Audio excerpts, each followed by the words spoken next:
How's it going, everybody? It's Pap coming to you with episode 2 of our NHL 20 Hockey Ultimate Team Let's Play. Now, before we get into our video today, I would like to do a little bit of a tour of my team, which I realized I did not do last time. So without further ado, let's take a look at our offense.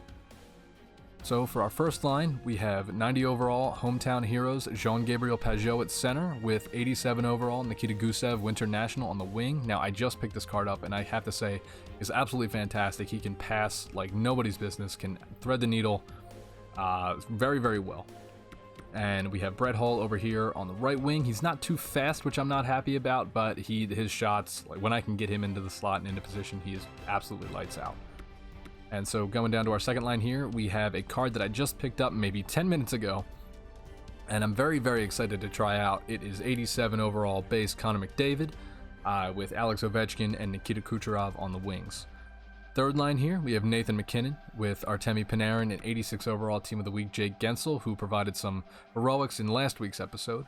And down to our fourth line here, we have Steven Stamkos, Brad Marchand, and 88 overall Team of the Week Tom Wilson, who, along with another player who I will show later, I actually was able to pack in one of the gold upgrade sets where it gives you the two players, one of whom is guaranteed 80 plus overall, which was very, very fortunate to have gotten 88 Tom Wilson. Going back to our defense now, we have the other card that I just mentioned. It is 85 overall Team of the Week Jacob Chychrun that I also packed in an upgrade set pack with Erik Karlsson. And then our second line is probably my favorite line of defense, to be honest, is Victor Hedman and Brent Burns, two guys who are very, very tall and can really lay the body, but also move the puck incredibly well. And then for our third line here, we have Mark Giordano and Drew Doughty. Going back to our goalies, we have Andrei Vasilevsky and John Gibson. That about rounds out our team. As you can see, I have the Hold the Blue Line synergy active, I have Thread the Needle active, I have Workhorse active, and I have Wingman active. So yeah, that about does it for the team. I will see you guys in the video. Alright, so for our first game here, which is a game I actually played late last week, we were coming up against Jazz Note with the matching Blues crest and jerseys. And you guys will notice that my lines are actually the same as they were last week, because this is the same time I played those first couple games. But immediately, early in the first, he comes right down with Gustav Nyquist and is able to score and go up 1-0. But to be honest, I wasn't that worried, because I felt like I was outplaying this guy. And as you can see here, I have the puck with Kucherov. I try and go through and snipe it, but I am able to find Steven Stamkos' backdoor from Kucherov and tie this thing right back up 1-1. Now, not too much else happened in the first, but here we are late. He somehow passes the puck backwards, then skates into his own goalie. Don't know how or why he did that, but I almost score again there. His goalie comes up with a nice save, and that about does it for the first period. He almost turns the puck over again, but I'm able to crunch him one last time, and that's the end of the period. Alright, so we're now 5 minutes into the second period. I'm able to get the puck up to Panarin, who skates down the middle. I lose the puck, I get the puck, I lose the puck again, but Panarin skates back around, forces a turnover, and I'm able to pass once again from Kucherov to find him backdoor, and I score. So now I'm up 2-1. But knowing me and my discipline problems, that did not last very long, as there's one tripping penalty. I'm able to kill that off. There's two tripping penalties. And wait for it. Yep. Here it comes. There's tripping penalty number 3. Before I had even killed the second one off, I'm all of a sudden forced into a 5-on-3, which was not too great. And immediately off the ensuing face-off here, he's able to force a turnover, gets a fantastic chance, but Vasilevsky with an absolutely unbelievable save. Now later on in the same penalty kill, I decide to take the puck up with Brent Burns, because why not, right? Make one defender miss, make two defender miss, snipe top left. Goodness gracious, this man is a defenseman. What is he doing scoring goals like that? But in all seriousness, Burnsy was a winger earlier in his career, so you can kind of see he's got the two-way game going on. But later on now, I tried to dangle with Brett Hull, failed, forced a great poke check there, get the puck to him, take a weak backhander on net, and what just happened? It's a 4-1 game all of a sudden. Now this was a great sequence from early in the third. Get absolutely rocked there with Pageau. So I decided to take revenge with Victor Hedman. Did you see it? Yep, there's tripping penalty number 4, knowing me. So I got to get the puck back. You know what? Just absolutely destroying with Brett Hull. Real late in the third now, I try and pass it back to my guy with Marchand. He gets a great opportunity here, is able to dangle around me with a great back skate, throws it across, but unfortunately for him, goes off the post, and I maintain my 4-1 lead. But Knowing me, why not just take one more penalty? Sure, this time make it a charge. So now we're on that kill for the rest of the game. A real interesting moment here. Did I just go offside? Can I get an instant replay of that? Thank you. Yeah, definitely 1,000,000% offside. How was that not an offside? I will not know, but I'm able to get the puck to Hedman here, passes it right across to Kucherov, who absolutely snipes it, and he pauses the game for a little while, actually, probably to go into the instant replay to see if I was offside, and I probably would have done the same thing in his situation, to be honest. But regardless, the call was not made. It is now 5-1. All three of my Lightning skaters, Kucherov, Hedman, and Stamkos, contributed to that goal. Very cool to see.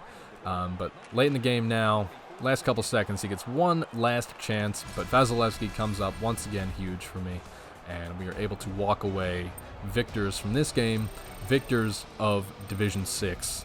Give me those title-winning coins, please. There we go. Nice 1,500 for winning the division.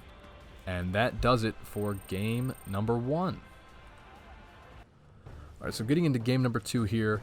As we enter Division 5, you'll notice that, unfortunately for this game, I will not have any game sound because I'm currently having some audio issues with Premiere and with my Elgato as we come up against Trump is a bad word that I will not say, but this guy's team name did make me chuckle nevertheless. But yeah, no, sorry about the audio issues. I'll throw some royalty-free music over in the background. The artist will be credited in the description. But great 360 one-timer attempt there by Panarin. If that had gone in, I probably would have submitted that to some top goal compilation. But already we're at the end of the first, 0-0 tie. Nothing really much happened in the entire first period. This guy and I were pretty evenly matched, traded a few chances, but nothing really that notable happened. So I go early on the face-off here to start the second. He's able to collect the puck. He brings it into the zone with his defenseman. Nice drop pass there, but he's able to get the puck back. I see the guy in front, and take a look at who scores this. So this is going to be Johnny Gaudreau from Brett Hull, and I believe one of his defensemen. But his first line of Glendening, this 90 Gaudreau, and the 95 Brett Hull, which unfortunately I only have the 88, will continue to be a thorn in my side for this entire game.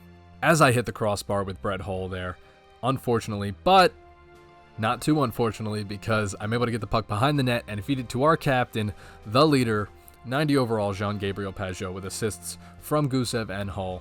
And all of a sudden, we have ourselves a tie game. Now, a little bit later in the second here, I'm able to pass the puck up to Nikita Kucherov, who makes one guy miss, makes two guys miss, and hits the crossbar, unfortunately. That was my second crossbar in a very short amount of time. The first one led to a goal. Unfortunately, the second one did not. Now, we find ourselves midway through the second here. I try and pick up the puck with Chychrun. He forces a turnover. I am able to block the first cross-crease attempt, but unfortunately gets stuck behind the net and leaves him wide open in front with his 95 Brett Hull from Gaudreau and Glendening. That first line had my number this entire game. But I get the puck a little bit later now into the second, come up with Brett Hull, get poke checked, but no, sir. Your Brett Hull can score a goal, my Brett Hull can score a goal. 95, 88, doesn't matter. This guy tucks him. Now we're into the third period. He is able to get a huge chance very early here, but Vasilevsky makes a great save with his blocker.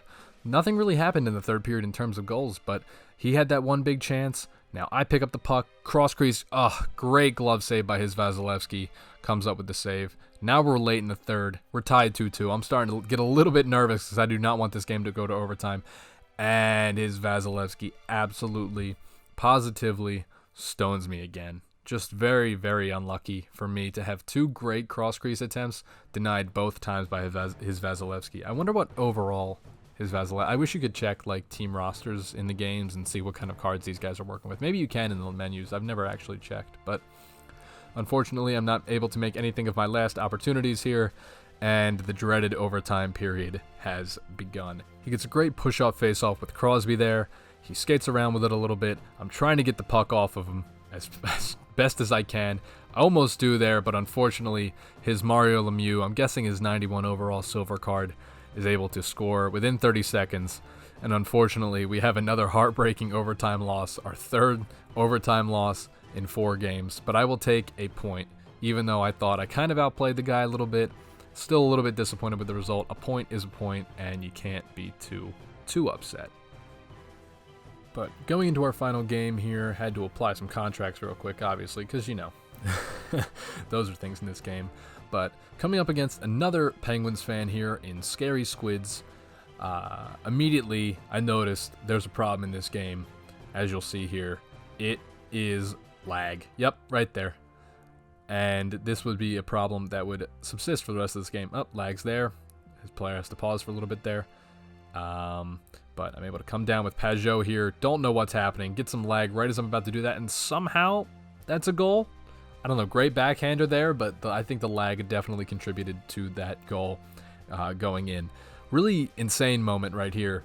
I come down with McDavid, shoot, and what on earth just happened to that puck? But yeah, just an overall really weird game as I come up here with Ovechkin, try for the cross crease, and I see there's an icing, and I skate into it, and all of a sudden, I've lost connection to my opponent. Now, initially, I was scared because I'm like, did I disconnect? Am I going to get the loss for this game? But fortunately for me, we do end up coming away with the victory here. Very, very fortunate for that as we go 2-0-1 in today's video. Now, if you made it this far, I just want to thank you so much for watching. If you enjoyed, a like would mean the absolute world to me. And if you want, you can even subscribe. But I've been Pap, and if I don't see you, good afternoon, good evening, and good night.